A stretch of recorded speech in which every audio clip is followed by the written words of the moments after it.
All right, the Detroit Pistons lose 101-111 to the Minnesota Timberwolves. I didn't even feel like coming on camera after that disgusting fourth quarter. They led, early on, they led like 12, 13 points.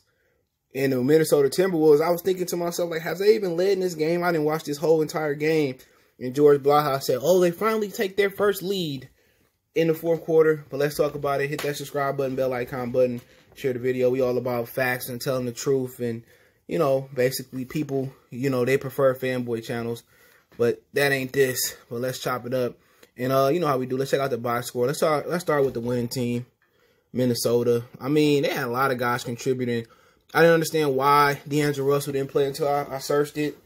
Basically, you know, he had a late COVID test, so he came off the bench. But they starters, Layman didn't do much. He didn't have no points. He was a negative 15.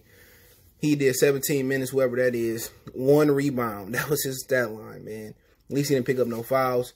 Okongi, you know, Blake was kind of getting him the business sometime.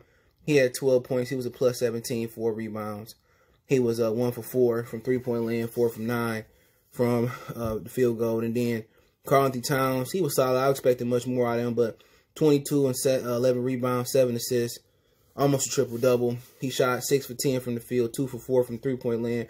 Malik Beasley, a.k.a. Larsa Pippen slut, he was 10 for 18, 3 for 9 from 3. He had 4 rebounds, 2 assists. He was a plus 11, had 23 points. He averaged 20 points when he came to Minnesota last year. Herman Gomez didn't do much. I like that Nas Reed kid. He's solid out of LSU a couple years ago, 8 and 5. But he had more monumental impact than the stats can show. D'Angelo Russell off the bench, 18 points, 5 rebounds. He was 7 for 16 from the floor, 4 from 11 for 3. Culliver had some good plays. He was 10 for 10, 10 points, 10 rebounds off the bench, 4 for 5 from the free throw land, shot 50% from field goal. And Anthony Edwards wasn't bad when he got a chance to play. 25 minutes, 5 for 12 from the field goal, 1 for 5 from 3. Was perfect from free throw line, 4 for 4, 15 points, 4 assists, and 4 rebounds. So let's talk a little bit about the Pistons. Let's see what they did. Killian Hayes, he scored all 7 points in the third quarter. He was a negative 3 tonight, 4 turnovers, 3 assists, 1 rebound. DeLon Wright, he only had 5 points. Seemed like he played better than that, but most of them came in the first. All of them probably came in the first quarter. He only played 19 minutes. That's probably why 2 for 5 from the field goal, 1 for 3 for 3. Jeremy Grant, he had a good start too, and he was negative 14, 9 points, 3 assists, 1 rebound. He was 4 from 11 from the field, 1 for 5 from 3. He had such a solid start, and then he just went downhill. Plumlee impressing people tonight. He was a negative 8 though, 4 points. No turnovers, 6 assists, 8 rebounds, 7 for 8 from the field.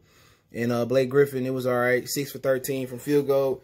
Most of his misses came from three-point land, 0 for 5, 3 for 5 from free throw, 7 rebounds, 2 assists, 14 points, 2 turnovers, 1 block. He was a negative 14. Diambo kind of disappointed me tonight, but he was a plus 6 points. Only took 8 field goals, 3 for 8, 0 for 2 for three-point land.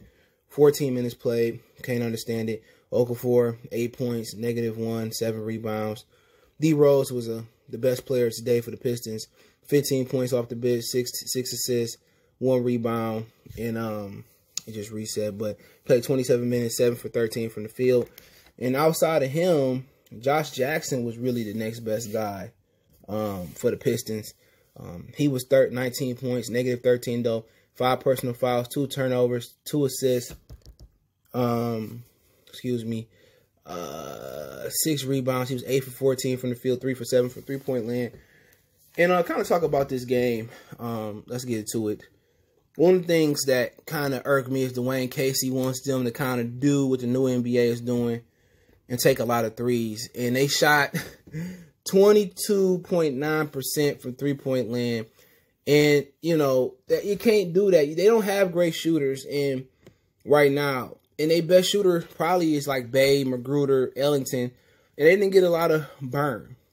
They shot 48% from the field. All right. You know, and three-point percentage is really what took them down. They took 35 threes. Only made 8. Minnesota was worse, 26.8 from three, but they made 11 threes, took 41, shot 43.2% from the field. They had 11 turnovers as a team. We only had 12 turnovers. Most of them turnovers came at a bad time. And Dwayne Casey got to have a better game plan, to be honest. You can't just have the Pistons jacking up threes, and they're not a great shooting team. Like, out of the starters, who is a great shooter? Wright, Grant, Plumlee, no. Blake Griffin, no. Hayes Grove, Diambo, no. Coming to the bench, Okafor, no. Rose, really no. Sivy didn't shoot well today, but no. Josh Jackson starting to shoot better. So they don't have a team where they have a lot of knockdown shooters, and if they want to continue to take those three-point shots, you're going to need more than 17 minutes from Malachi. You're going to need more than 0 minutes from Bay. You're going to need more than 0 minutes from Ellington and Magruder, because those are your really elite shooters. And like I said before, Dwayne Casey is not an adequate coach. He's not an average coach. You know, he just can't coach well. And the style he's trying to implement, you don't have the soldiers to complete the mission. You know, so they have to play another way. I like Blake being on the block.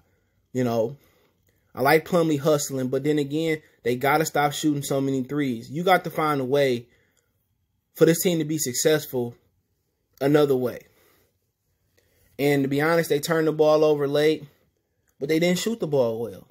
Instead of selling for threes and penetrating and kicking and hitting, you know, driving more, it just was a bad game plan by Dwayne Casey tonight. And then you got to give Minnesota some credit. They fought.